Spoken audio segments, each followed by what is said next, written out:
Is reciting Waheguru, Waheguru a waste of time? There are many who say that repeating a word again and again can't lead to spiritual progress and that it is a waste of time. They also ask, what is the difference between reciting Waheguru, Waheguru, or any other random word?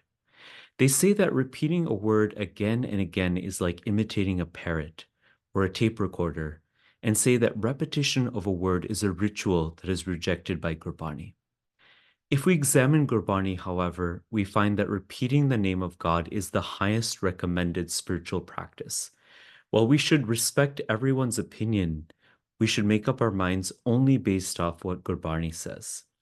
Through Gurbani, let's try to develop faith in God's name. We will first examine verses which specifically recommend the repetition of God's name, and then examine verses that some use to say that repeating Waheguru again and again is merely a fruitless ritual. Gurbani says, Ram Ram bol, Ram Ram, Tyagaho man ke sagal kam rahao. Here, Guruji says, say the name of God again and again and abandon all of the mind's desires. In Sukhmani Sahib, Guru Arjan Dev Ji says, Barang bar bar prab japiye, pi amrit ih man tan trapiye. Repeat again and again the name of God. In this way, drink the nectar of immortality and satisfy the body and mind.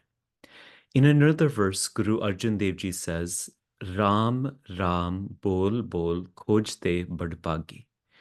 Only those people who are very fortunate come to the path of repeating God's name. Despite these verses, some scholars still say that repeating Waheguru is fruitless. Which verses from Gurbani do they reference? Let's examine some of those verses to try to understand. Rasna naam sab koi kahe, Satgur seve ta naam lahe. Everyone repeats the name of God with the tongue, but only through service of the true Guru is Naam obtained. This verse isn't rejecting the repetition of God's name, but is saying that we must serve the true Guru. Repeating God's name is only fruitful if it is done through the service of the Guru. This means adopting the true Guru's teachings and receiving Naam from the Guru. When we receive the Gur Mantra from the Sadguru and follow the Sadguru's teachings, which includes repetition of God's name, then Naam is enshrined within. Only repeating the name without following the system of Gurmat does not lead to Naam being enshrined within.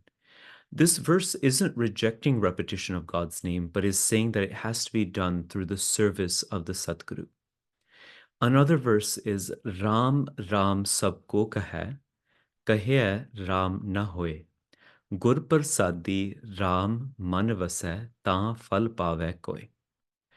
Everyone repeats the name of God, but by this alone one does not merge with God. When you obtain the blessings of the Guru, then God dwells within the mind. This verse emphasizes the importance of Gur Prasad, or the Guru's blessing. This is the most important factor in obtaining God's name, in obtaining Naam. In obtaining Naam, three things are very important. Our past karma, which must be good for us to be placed on this path, our current spiritual practice of reciting God's name, and the Guru's blessing. Out of all of these, the Guru's blessing is the most important factor. Reciting God's name is a major sign of the Guru's blessing. If we recite God's name without adopting Gurmat or by relying only on our effort, then it is indeed a ritual. Then it is considered tapasya or hard penance, which is rejected by Gurbani. But if we repeat God's name and follow the Guru's teachings and remain humble, a servant of the Guru, then this is the fastest and most effective way to earn the Guru's blessing. If we examine all of Sri Guru Granth Sahib Ji, it encourages us to have faith in God's name and to repeat it again and again. In Japji Sahib, Guruji says, Lakh lakh geda aakhiye hai, ek naam jagdish. Repeat hundreds of thousands of times the one name of God. Hopefully, through these verses and through the Guru's blessings, we can begin to develop faith in the spiritual power of repeating God's name.